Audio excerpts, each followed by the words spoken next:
Over 1,000 children joined a recent Run for a Cause. The group wants better health for their children. George Bandola reports.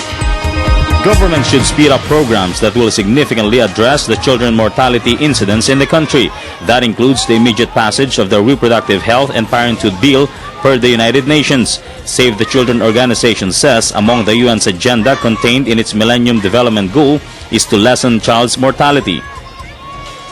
Ang reproductive health ay talagang makakatulong ng malaki sa mga nanay kasi nga sa atin, lalo na sa mga bata, kasi actually ang aming pagtingin po doon ay mas pa po kami doon concern sa buhay ng bata, yung survival ng bata, yung chances of a child surviving on the age na very critical po, yung 0 to 5 years old.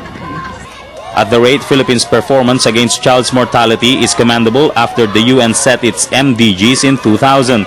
Currently, only 29 deaths of children for every 1,000 have been recorded so far in the country as compared to 59 deaths before the MDGs was set.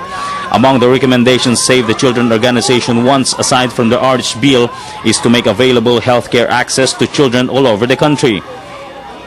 Breastfeeding, isa po yan, oo. Babanggitin ko lang, no, kasi globally, ang issues po na dinadala ng Race for Survival, kasama po dito yung vaccination.